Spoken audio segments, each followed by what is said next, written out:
It's always in the news. Cybercriminals attacking great organizations, wreaking havoc on the trust of their brand. We socialize cybersecurity for you to raise awareness. Interviewing leaders who built and protect great brands. We help talented people enter into this incredible field, and we share our research at blockbuster true cybercrime stories.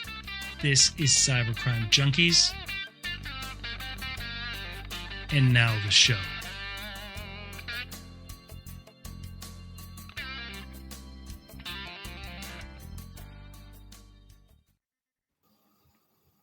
All right. Well, welcome everybody to Cybercrime Junkies. I'm your host, David Morrow. In the studio today is the illustrious, always positive co-host, my yin to my yang, Mark Mosier, the Mark Mosier, like the Ohio State.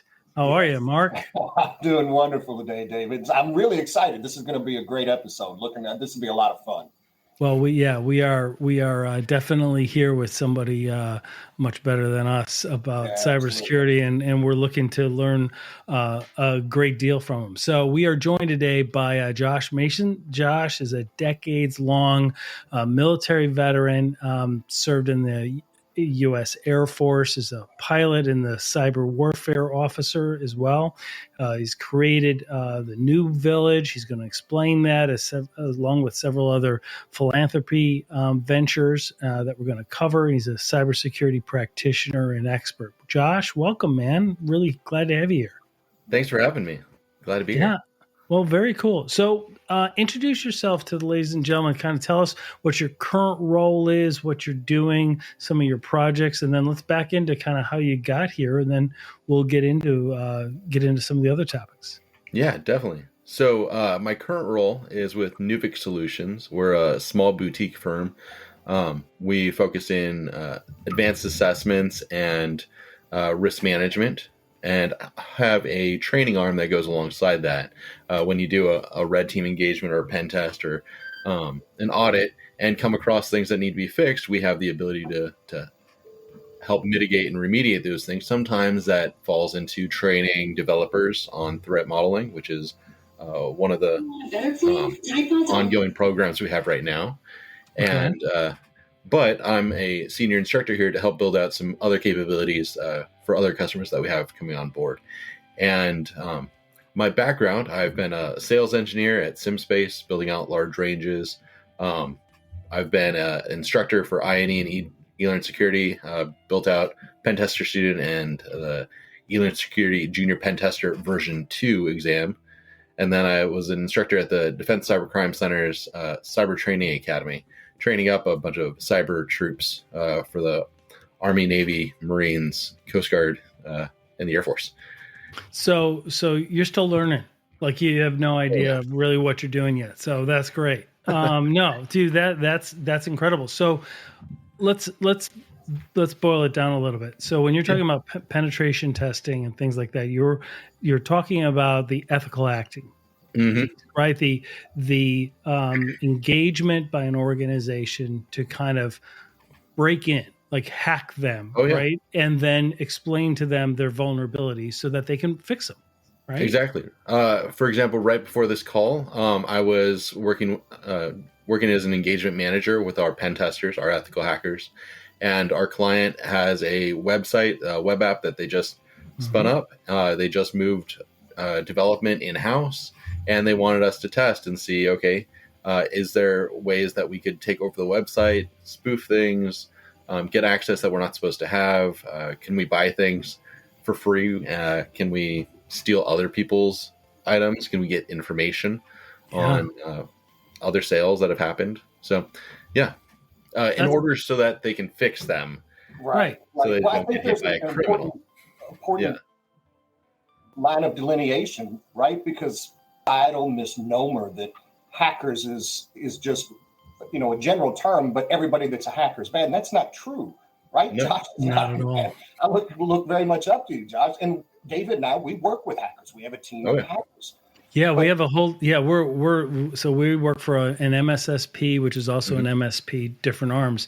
And one of our recent acquisitions was this depth security team out of Kansas City, and they're phenomenal. They're involved in like B-sides, RSA, a lot of the DEF CON, some of the villages there. And they have a whole team of ethical hackers, and we've been getting to know them ever since the acquisition. It's just it's like our coolest offering. Like, to us, it's the coolest thing that we do. And part of what we do, Mark and I, is even educate the other people, because it's a big company. It's a North America, it's a global company. It's Konica Minolta, right? And so what we're doing is explaining to them, did you guys know like that we do this now? And a lot of people don't even know. It's really fun, like just to talk about business owners and just to kind of educate people. Okay, before I even get to that, one of my questions was, when you're talking to business owners, let's say it's a manufacturing company or healthcare or law, whatever vertical it is, do they understand the need for penetration testing and ethical hacking? Great question. Or just like it's compliance because there's some field they have to check a box? Like, what's been your experience? Yeah, so it's been a mixed bag. There's sometimes a little bit of education that's required, a little bit of mentoring to folks. I lean heavily, and so do others on our team who are in the risk management side, lean heavily on our business training and education. Several of us have MBAs and have looked at things from that side more so than the cyber side. And you start talking to people about risk, taking opportunities, knowing that there might be a downside, that you might your product might fail, that your physical location could be breached, depending on where your offices are located. They probably have locks and cameras and lights and maybe a security guard. So people inherently know that security exists and they want to protect things. Sometimes they just don't know how or what they need. For example, do I need an armed guard here with me right now at my house? I don't think so. That's a risk decision that we've made. When you start translating that and teaching that to folks, then they go, oh, okay, well, similarly, we don't have a guard at the building, but we do have a direct, like the person at the front desk does have a button or can quickly call 911 if we need to. And you're like, okay, so you've put the thought into that. What about with your networks? What about with your apps? What about with your email? Like, how much are you willing to protect? And how much are you willing to spend both time and energy to actually protect those things? Yeah, exactly. It's almost like a snapshot in time, right? It's an ability to see exactly where you're vulnerable and how an adversary, right? And I think Mark's point earlier was excellent, and that is the public's perception. A lot of it has to do with the media and movies and television shows and things like that, where they create this image of hackers, a kid in a hoodie, in his mom's basement, drinking Red Bull all night, cracking code. And it's like, that's not what cybercrime is today. Right. No. And so, but by being able to, because they're really threat actors. And so by being able to identify how a threat actor would get into your organization today, the specific tactics, right? Sure, there's phishing, and that's a massive avenue, right?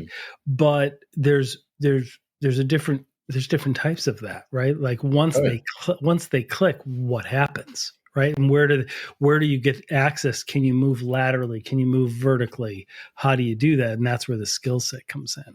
Oh yeah.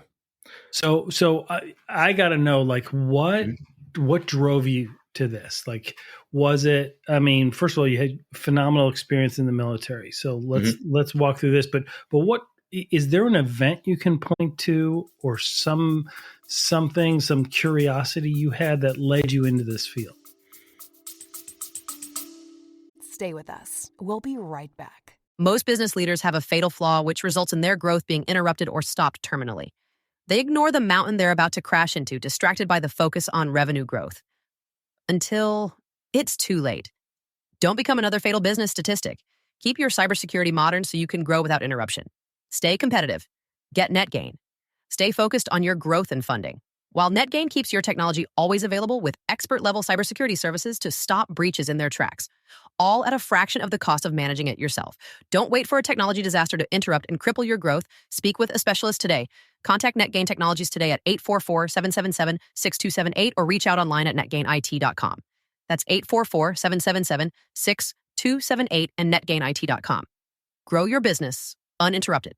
Contact NetGain today.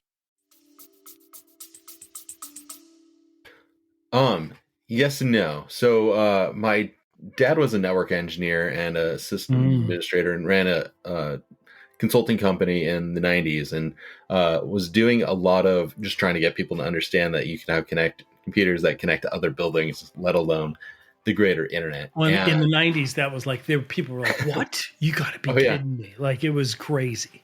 And I remember him consulting with a bunch of companies to help them understand if they were going to be Y2K compliant. Mm-hmm. And I didn't think about it at the time. It was just my dad was going to work. He did a thing. And we had computers at home and again, didn't think too much about it. I found out about planes, that I could go be a pilot. That sounded really interesting to a 14, 15-year-old Josh Mason. And I dove in headlong. Got there, flew planes for a while. Some family stuff changed. The Air Force, my flying ended in the Air Force for some reasons, and they swapped me over to cyber warfare. I owed some time still. As an officer in the U.S. military, you have contracts. They call them active duty service commitments. It's one of those things of you can do anything you want as long as it's what we tell you, where we tell you. And you can decide not to do that, but then they send people to pick you up and take you back to work, or you can go to summer camp in Kansas until your time's up, and that's the less fun way. So I said, yes. What are we going to do? And they said cyber warfare, and I was like, okay, let's do it. That sounds really cool. Like if you're going to tell me what to do, and I get to go do cyber warfare, that is actually kind of a really cool idea. I think so. Initially, I was like, I don't know what that means. Right. It ended up being running enterprise IT and a little bit of the security side of that down at a Hurlburt Field in Florida for Air Force Special Operations Command. It's their headquarters and the largest base that Air Force Special Operations Command has. And it was really neat. Got to train up some people to deploy to special locations, essentially be their own everything from help desk up to CISO. Really? Bases of like 5 people in a plane or 100 people bases where we send special operations operators and to launch a plane, you need to have weather, you need to file flight plans, you need to know have maps and whatnot. So you need internet connectivity. Well, pilots don't know how to do that when you get to locations. So we send a comm troop along. Where do those comm troopers come from? They come from the special operations base. So those guys were mine. I didn't train them hands-on, but my folks did the training. They figured out the deployments. They set all of that up so that we could send someone who their normal day job was like setting up speakers for the base commander to talk to the community, or maybe they handled the radios so that all the cops on base could talk properly, or they handled help desk. Well, we're going to deploy them to do all of the jobs. So they would come, put it through a special program, and I managed the training and the strategy for the training for that. And it was neat. It was fun. Also worked the QA, a lot of the compliance. What's the QA? Yeah, what's the QA? Quality assurance. So we had a lot of switches and routers on base, UPS, the uninterrupted power systems, so that, if the base loses power, the servers will shut down slowly, naturally, or if there's a change in power or a surge, everything doesn't all of a sudden, break. But those have to be inspected. Are the inspections being done properly? We set up a quality assurance program to make sure inspections were happening, that they were happening properly, that there was follow-up. And that actually reached into every part of IT, including training, and were people that were getting trained and then moving up to the next level. Were they actually qualified for that job? So a little bit of testing in there that our QA folks had to include as well. It was a fun experience. Gave me a lot of insights that I wouldn't have gotten otherwise. Oh yeah. And so did your dad, let me back up a second. So your dad was involved in network operations back, preparing organizations for Y2K. That's when I got involved actually back then. That's how old I am. And I'm curious, like, did you ever have a sense of what the feeling was like after the clock struck midnight and like nothing happened? Like, was he kind of like, wow, that is kind of odd. Like there's like nothing happened. Like there was no. like, Here's the fun thing. Like I understood it. He was able to explain it to me. He was like, so we've got 2 digits and then everything is being used with 2 digits. All of a sudden those are going to reset to 00, and no one knows what the code is going to do when that happens. I was like, oh, okay. Now I understand even more intricacy of like, okay, how do we change all of this 00 variables across all the programs to XXXX variables? That sounds huge. Understanding it now, I think about like log4j, and if you had to go in and do the individual patching everywhere, that's essentially what they had to do. It wasn't a dependency that you just patch and everything worked. That's a good analogy. Yeah, that's a good analogy to it. Yeah. At the time, no. He was like, this is going to blow over. Some software is going to break and they'll just fix it. Fortunately, things aren't going to like light on fire. Bombs aren't going to launch without control. It'll be a pain in the butt for a lot of people. Yeah, exactly. And it was, but it's one of those things I haven't connected that until you asked now, but it's a lot like our incidents nowadays. It seems huge. It's like the building is on fire.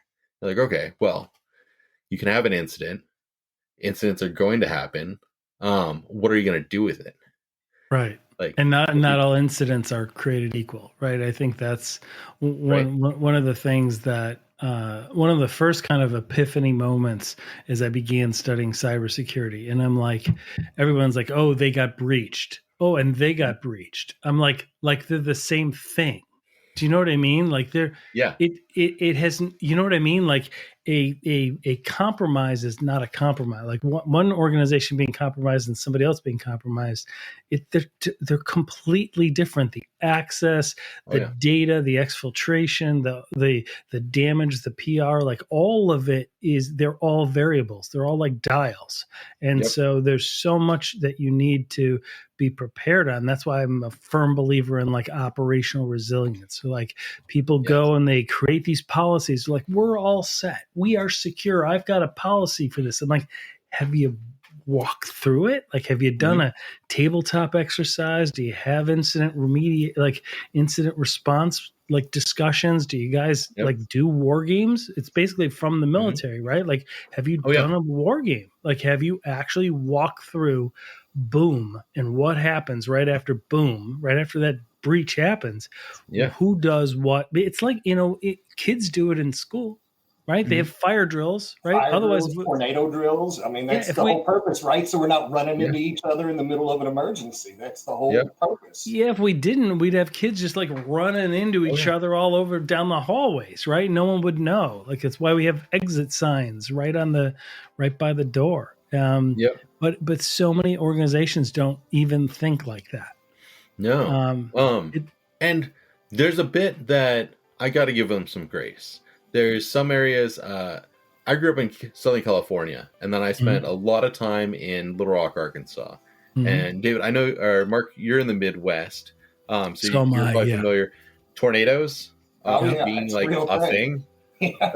My first night in Little Rock when I moved there was a tornado that hit, and it actually like picked up one of these C-130s and moved it like 50 feet, which is like basically moving it one plane over. But growing up in Southern California, you guys don't worry about tornadoes. Earthquakes? Right? Earthquakes, exactly. I did earthquake drills. Like, I knew what to happen if there was an earthquake. Like, get under a desk, get in a door jam, like where the safe door that's not going to kill you. But like a tornado, I was like, I'm glad they came over the loudspeakers and were like, okay, like, go in place. And there were signs on the doors, and like they were prepared because I was on a base, and so like preparation is like, it's not a new thing for the military, but even just people who live nearby have an idea. It gets taught in schools. It's on the news. It's businesses will put up signs of, hey, this is a shelter room. There's no windows here,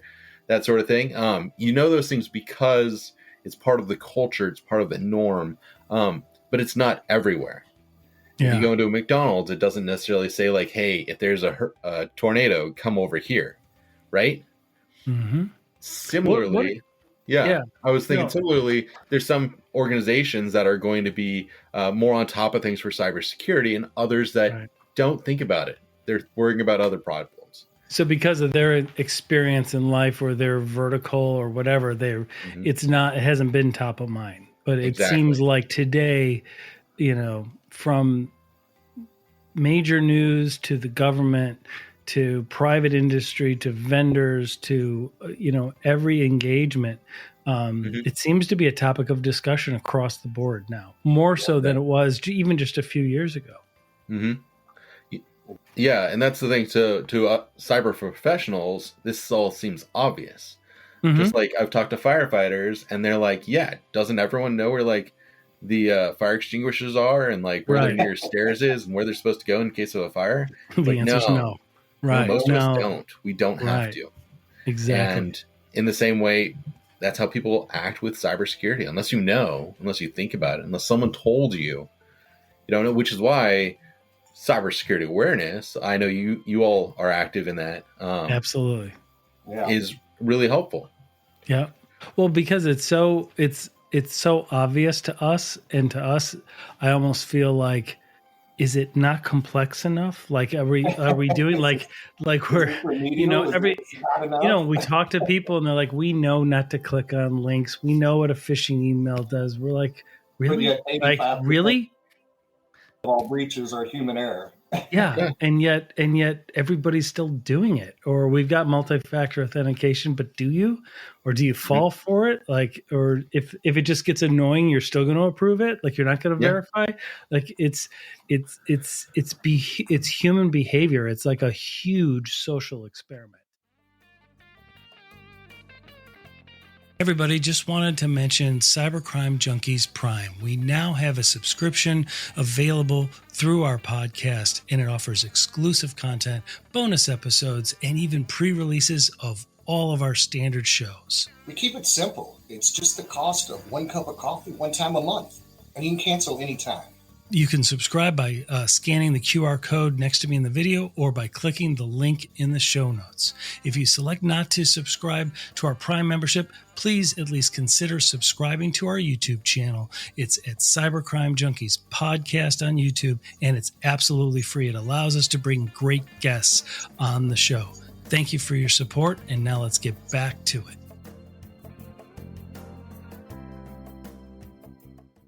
To me, I mean... And personally, I love the field. I think the field, it draws in people like you from the military that have this sense of protecting others, like to serve and protect. And I mean, I think that's what the field's about. It's a higher calling, and we see this, across, and not just, we talk to a lot of people overseas, Eastern Europe, the Middle East, and those experts that are in our industry still have that same drive, that determination, that sense of a higher calling to help. So I don't think it's unique just to us. I think we see that, across the globe for people, and it's pretty cool. It really is. It's a lot of good people. Yeah. Well, and I think that's part of the reason why we have so many people trying to get in. And so let's talk about that, best ways to break into security, because I know you're an advocate for it. You're a lecturer, teacher, mentor to many, and we're really grateful for some of the things that you're doing. First, from a global perspective, or not even global perspective, but at least here in the U.S., what are you seeing in terms of, there have been a lot of layoffs we've seen in the tech industry, but it still does seem like people and organizations are still hiring, especially in cybersecurity. So a lot of big organizations and even some smaller ones, I saw like NCC Group just let off a lot of people, including cybersecurity folks. but there are still going to be companies that are hiring. I'm 1 month in with this company, and I think I took our numbers up to 10. Put us in the double digits when I came on board, but it's the smallest organization I've ever been part of, which is fun. It gives us a lot of power, but it's interesting because companies are still hiring. I just saw this morning, article in the Wall Street Journal, that despite a recession and some companies letting off, there are still our unemployment numbers are still incredibly low. There are still job seekers who are getting into companies, and there are still companies hiring. And there's still a recruiter just shared on LinkedIn that he is still able to place people into companies. Like his business hasn't slowed down, but the competition is harsh. Right. One of my other friends posted a job opening at their company, and within the first 12 minutes, they had 124 applicants. Oh, I saw that.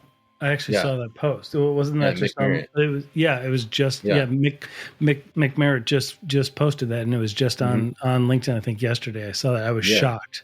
I was like, just within the first hour or so, there was over 100 applicants. I put out a job post for New Village to get some interns, and it was completely unpaid internship. I was very straightforward. This is it's volunteer work. It's great thing for the resume, great thing for your own experience, though, right? Yeah, good stuff. But this is there is no money here. Right. I am losing money on this venture, and that's fine by me. If you want to be part of it, know that going in, within 5 minutes, I had maxed out whatever free applications I could get on LinkedIn. Wow. Holy cow. And so then it disappeared. It was kind of crazy. That's amazing. For a free thing, no one's getting paid. There was still a lot. There's still a lot of competition. So we are. Josh, let me ask you this. I had a great question about certs. Do certs?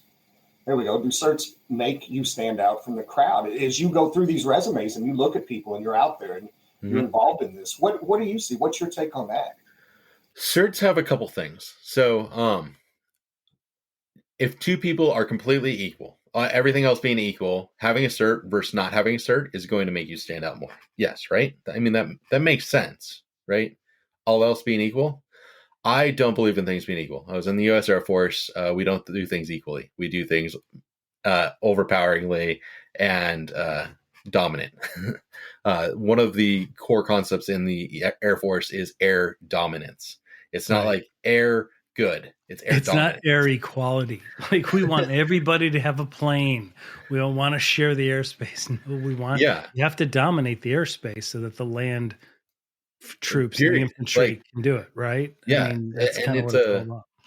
It comes down from the U.S. security strategy. Dominance is what we do. We don't just do okay. We don't just do good. We don't just do pretty great. We do dominate. We do the best. We do stand out. No, it's not acceptable either. So the type of certs will depend on where they want to land, right? If you're interested in cybersecurity, you want to be on blue team, you're not necessarily going to have the certs dealing with pen testing. It's still good to have, but that'll be more SOC related, things like that, right? It can. So it can be very valuable to understand. If you understand pen testing, you understand how people get in.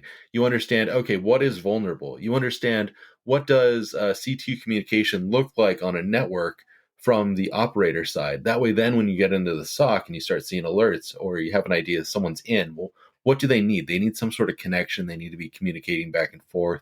They probably found a vulnerability in our web app, in someone's accounts. So you start thinking about if you go through pen testing training, then you think about all the things that your adversary is actually doing in your network.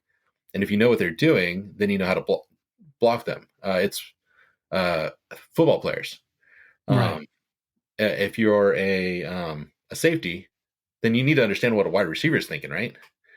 So you are maybe you have someone throw you some passes while you go long and try to think oh, okay, so if I was going to catch this, I was going to do this. So if I'm going to stop that guy from catching it, what I want to do is X. So it is valuable, but it's how you apply it that matters. Absolutely. Right. And I think some of them, you've got to have that foundational level of knowledge and skill set, right? Like you're going into cybersecurity, like Security Plus or something. You've got to have some type of foundational understanding, I think, depending on what specialty you may want to go into. Stay with us. We'll be right back. Hey there, Cybercrime Junkies. Got a question that keeps you up at night, or ever wish you could hear from a specific guest, or have a true cybercrime story you want us to investigate? You can now text our studio directly at 904-867-4466. Don't be a stranger. Text us at 904-867-4466.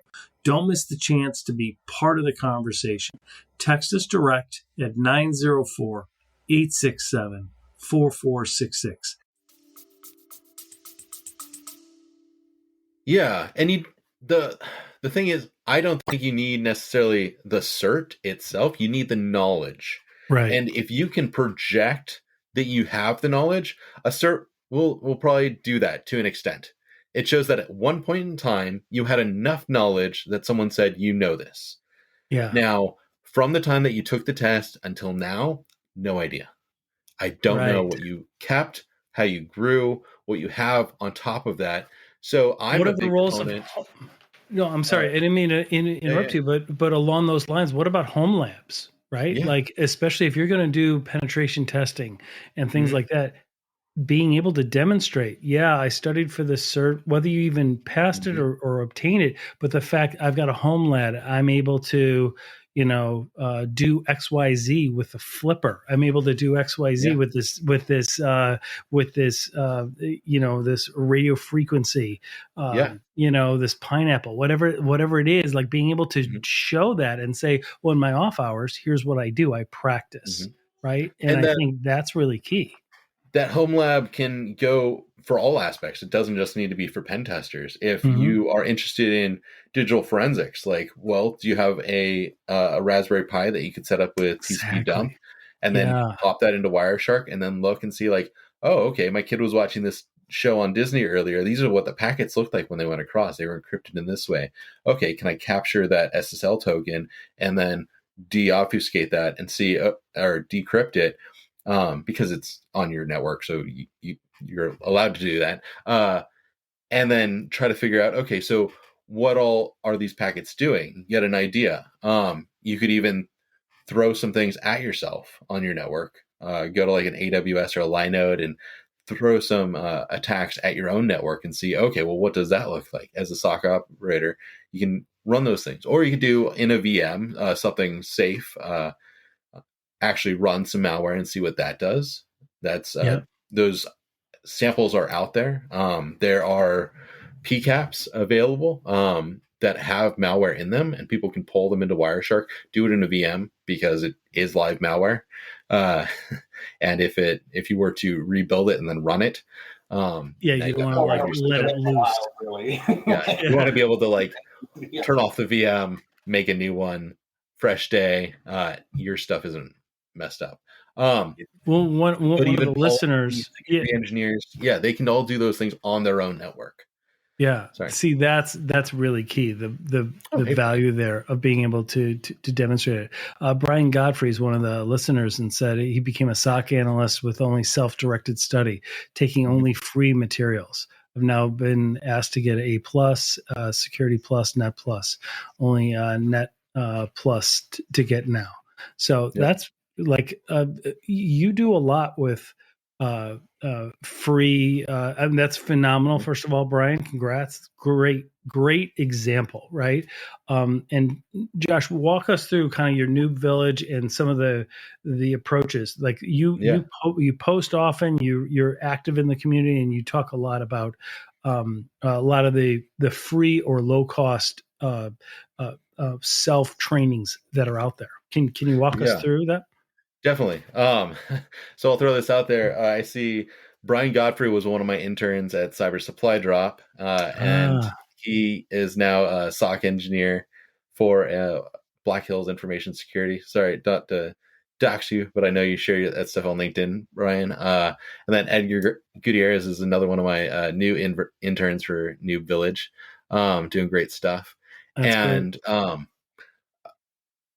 able to bring people in to share what are they studying, like what do they know, how can they help people, and then also share career tips, from how to find jobs to how to set up a resume to how to prep for interviews, the full spectrum. I started the idea of New Village. My mentor Neil Bridges, he'd gone to DEF CON in 21 and on his stream was talking about how he didn't really feel like it was very valuable to most people. He went out of obligation. It's kind of expected out of his role. And he was happy to see people in person, especially post-pan or, near the end of the worst parts of the pandemic. Right.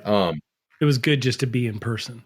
Exactly. And, but for someone who is new, like what would you get out of going to a DEF CON or a Black Hat?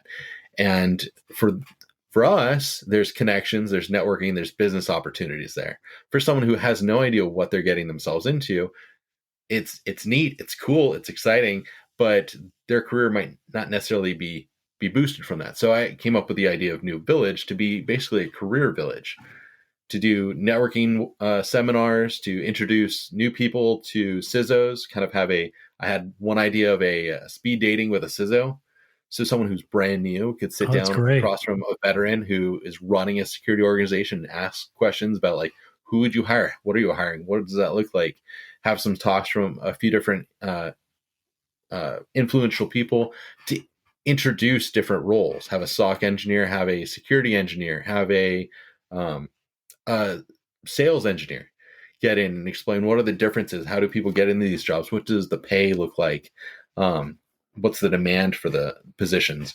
So, what do you need to know? Like, because even from the sales, like I manage a whole team at Konica Minolta All Covered. We've got a whole team of like 17 states, and I'm just one of about 4 or 5 of us across the country. But our team has to go through a lot of training. Like you have to understand, because we can't just talk hyperbole. We can't just talk generally. You can't overpromise, right?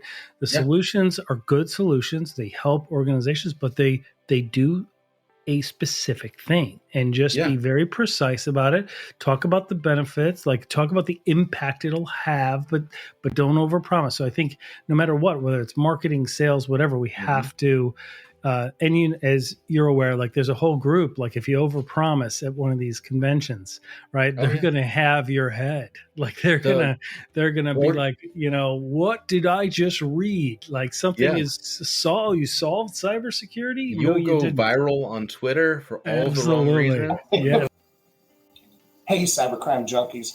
We've got an upcoming episode that is an absolute must-see, must-listen. These are some incredible guests that are participating on a global scale in making cybersecurity more resilient against today's cyber criminals. Tell them about it, David.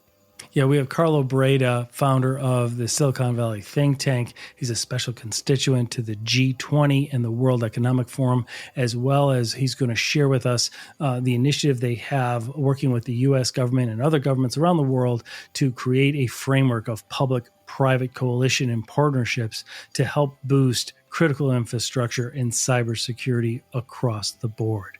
Really excited about this episode, so check it out. It's coming soon. Yeah, much better. All right, cool. That's not what you want. Absolutely. We've talked, and Josh, this easy to get on the wrong side of this community.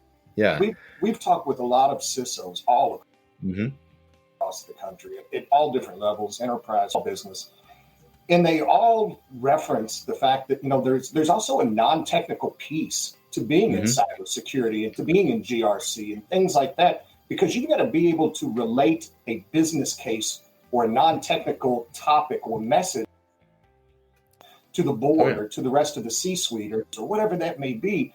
So I think there's also a messaging and business aspect of being in cybersecurity. So you can relate that. Why do we need this new tool? Why do we need to upgrade our SIM platform to QRadars? You've got to be able to do that. So I think there's a non-technical piece to it. Would you agree with that? Oh yeah, all day. That's that really is my role at Nuvik, is as an engagement manager. It's I think of the guy from Office Space. I talk to Love the that movie. customers so the engineers don't have to, but it's more than that. It's um, I'm good at talking to people. It's exactly my No, role. It's exactly my the role. Like exactly our business role is to go talk development to and customers so we can keep yeah, the very smart people where they belong, right? right. I don't want my pen testers necessarily talking to CEOs. Right. That they're going to talk one way, they're going to talk another way. That translation does actually need to happen. Mhm. And it's more important than we think. I would love it if I could teach the CEOs the cybersecurity, and I would love to teach the business and value propositions and business risk to the pen testers. But truth be told, people have specialties for a reason. Right. Being a jack of all trades is useful for all of us, but at a certain point, there are going to be specialties, and people who can bridge those and bring value overall are critical. And that's a lot of us. We have that capability. Absolutely. Yeah, and in terms of when one of the listeners was asking us to talk about GRC and things like that, and Jerry Auger has got a phenomenal GRC program, and I know he's a friend of yours. He's a friend of ours as well. We've had him on our show, and it's really a phenomenal masterclass. That whole GRC, he really kind of breaks it down very practically. Yeah. And he just updated it and added some more and improved a lab. So there's a lot that Jerry's putting into it. There's Policy Wizard, another one of our colleagues out there, just put together a course. It's Policy Wizard. Yeah, I think so. I just saw it yesterday. Who put that out? Where can people find that? Don't remember. We'll have links for everybody. By the way, find it. I'll share it. I'll link you all. Yeah, great. We'll have links in the show notes and in the description on our YouTube channel, as well as our podcast to Noob Village, all of your supply drop, all of that stuff. So, awesome. Walk us through what you did with the supply drop. What was that? What drove that? Why did you start that? So, I was putting together a Capture the Flag, a hackathon for With You With Me. They're a veteran and underserved community organization out of Australia, trying to help people get jobs in demanding career fields, or in on demand, or career fields that are trying to hire. Right. Because there's a lot of people with skills, but if they're going into their own careers, it's difficult. So With You With Me is doing some great stuff and added cybersecurity to the courses and job training that they have available. I was helping them to get some things going with a hackathon. And in there, I realized there was an opportunity to have a giveaway. Someone had given me one of my colleagues that I mentor their high school cyber club. He had a CYSA plus voucher. Oh, yeah. But he's a robotics and cybersecurity instructor at a high school. So he doesn't need CYSA. He didn't care about it. He doesn't have the time to even study and take the test. So he's like, do you want the voucher? And I was like, sure, I'll take that. That could be valuable for me to go through the process, study for it, take the exam.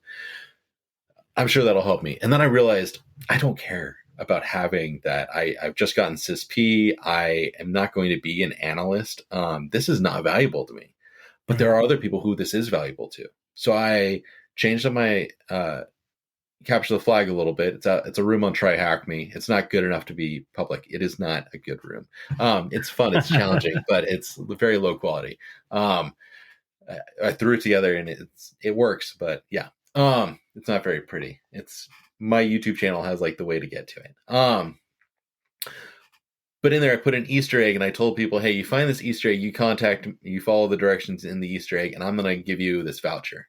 And I put it out on LinkedIn, and people were like, oh, that's awesome. Someone finally found it, emailed me to the email that was in the Easter egg, and gave them the voucher. Other people saw that on LinkedIn and were like, hey, here's some more vouchers. And I went, oh, now is okay. What do I do with this? And now you're in charge of brokering all those. Yeah. And I was like, okay, this is cool. I could do something with this, and started making some posts and some giveaways. Like, hey, if you post something this week and use this hashtag on Sunday, I'll pick someone and you can have a Try Hack Me, a month of free Try Hack Me. And then people were like, hey, I want to send you like $100. I was like, that's cool. No, I don't want people sending money to Josh now you're the Mason. curator. I'm not. Yeah, now Yeah, you're right? the manager of other people's money. And so I you're gotta like, be a okay, steward what of do I that do? and custodian of it. And I was like, this is gonna, I feel like this could blow up into my face. But more people I had like several people wanting to do this, and I was like, okay, hey, like community, like how can I do this? And someone's like, you could do a nonprofit. And I was like, yeah, it's a lot of work. Someone's like, well, you could be fiscally sponsored by another nonprofit. I was like, what is that? So New Village and Cyber Supply Drop are both fiscally sponsored by Hack Club Bank. It's a nonprofit that started out of Hack Club has their own entities, their own mission, but they also have this bank side where they will fiscally sponsor organizations that are interested in cybersecurity. And it could be anything from like a high school cyber club that wants to run a capture the flag or a conference, and they don't know where to keep the money or how to hold the money or how to become a nonprofit and like make things tax deductible and all that. Mm-hmm. So they put it all together. They had their lawyers do all the legwork, and we applied, we talked with them, we figured out like, does our mission fit within their mission? And it does. And they're great people. But what it allows is now I've got a page on Hack Club Bank. If you go to Cyber Supply Drop or New Village, the like link to donate is on those. And it'll take you to a Hack Club Bank website for Cyber Supply Drop or for New Village. You can donate there. They take like 7% for processing. But now I don't have to open bank accounts. I don't have to like file taxes. I don't have to do funds. any You don't have to put it in your, stuff. yeah, like, that's good. It's all there and it's all usable, and I don't have to worry about any of the overhead. So I have a whole nonprofit without having to do any of the like stuff that I am not qualified to do properly. Yeah, that's phenomenal. Yeah, and so that's what Cyber Supply Drop and New Village grew out of, and how a lot of opportunities now there to help people like Brian Godfrey or some of my other interns who are also on this stream, it looks like. That's great. What do you have as we're coming approaching the top of the hour? What do you have on the horizon? You just took this new role. Are you going to be running some villages at some of the upcoming sessions? What's on the horizon for you? Yeah, I have not gotten confirmation, but I'm expecting to be doing some Career Village type stuff at Wild West Hacking Fest in October. Very cool. Very cool. Hopefully, I'm not trying to pressure them there, but I think they're happy to have us back. Looking at possibilities of running some of the Career Villages in Las Vegas during summer camp. No promises there, but having that conversation with our leadership, maybe Nuvik is going to sponsor, and I'll run some of that. And also some giveaways at different conferences. We're also, myself and Nuvik are working to build out some capture the flags at different conferences. That's great. Year.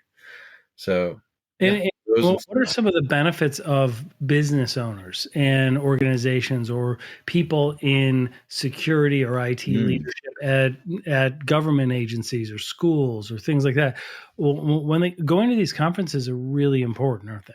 Like they can learn, they can really see what's out there, not only for the training of their own internal security or IT staff, but also some of the threats that are out there. Yeah. In the same way that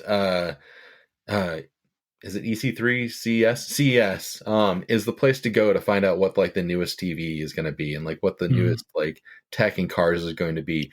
Going to some of these conferences is the way to find out like, oh, what is the vulnerability? There was a point in time where we didn't have Twitter and LinkedIn and the community that we have online. And so if you didn't go to DEF CON that year, you didn't really get to see what how that exploit worked on a certain vulnerability, because it was the guy who found it and started exploiting it, giving the talk, and then afterwards getting arrested by the FBI because technically that was illegal because Right. there wasn't HackerOne or BugCrowd and all these vulnerability disclosure programs. So technically what they were doing did fall under, Right. the laws that are out there. So it's there's a little bit of that. You're not going to find out these things unless you go, unless you attend the Right. talk, unless you listen at least to the videos. And then there's the community. It's huge. If you want to hire people in cybersecurity, there's folks at the villages who are putting in effort. That's one of those things that's going to make you stand out. There's the people who are at home who are just applying, or there's the people who are at the conferences learning things, trying to be part of the community, and you can have a face-to-face and be like, oh, you know things. You know the things that I want in the people that work for me. So let's make that happen. Yeah, and the villages and the villages are so cool. Like to be able to see, it's one thing to read an article about how they, hack a car or how they do that, but to go see it like live is really impactful, because then you can say, oh, they do it like, oh, you don't have to, and then you can apply how that would apply to your organization. It's really, really a new way of educating yourself. I've heard of CEOs finding their CISOs at conferences. Oh yeah, by attending talks and being like, I want you to work for me and make this in my organization. I know of two situations where that happened. At Wild West Hacking Fest, one of my friends got a job offer, really? Which the company had sent several of their security engineers, and the hiring company sent several of their security engineers to learn, but also with the mission of like, if we find someone, see if we can like add someone to the team, because they had an opening.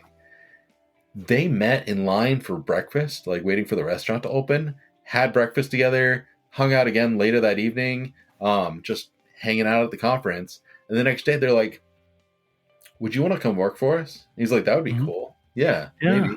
And then that night, no kidding, would you work for us for this amount of money starting on this date with like this job description? He's like, is this a job offer? He's like, it can be, yes. Yeah. Like 3 days. Not looking necessarily for a job, but coming at it with a job offer. Good friend. Because you're there, you're demonstrating what you know, and they're there wanting to learn, and it's that, people want to do business with people that believe what they believe, right? And by being at those conferences, you're able to identify who those people are in real person, and like live and in person. So that's phenomenal, Josh. I mean, that's great.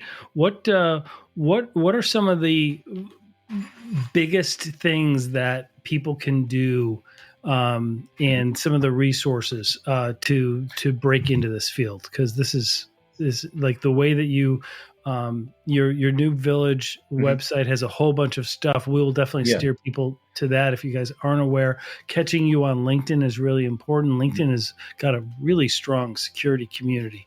What else? What else can people be? So the foundations. Doing? So if you want to understand cybersecurity, you need to understand a little bit about computers and a little bit about networking. People can learn those easily on YouTube. Professor Messer has videos for the A+, Net Plus, and Security Plus. And those videos are free. And essentially his course without the study guide, that normally costs hundreds of bucks, just the videos. And you can just go through those for free. There's Cyber Aces is put out by SANS. Again, it's a video series, but it starts at starting up a lab, and then going through the security of Windows, Linux, networking, and then some security basics to then prep for their GSEC, their entry-level security, like SANS or GX Sec Plus, essentially. That's free. Black Hills Information Security, John Strand puts out a SOC core skills. Brian can attest that that's a great course, and it goes through all the things that John says he wants his SOC operators to know coming in. Yeah. Like he might know their background. They might have Net Plus. They might have Sec Plus. He's like, what I need you to know is this. And he's a former SANS instructor. He's been around for a while, been a pen tester, and runs his own company. So he knows what he wants people to know. I think that's super valuable. If you run an MSSP and you're like, this is what I want my people to know, and then you make that available to others for free, It's a pay what you can course live. That's huge, in my opinion. Absolutely. Yeah, absolutely.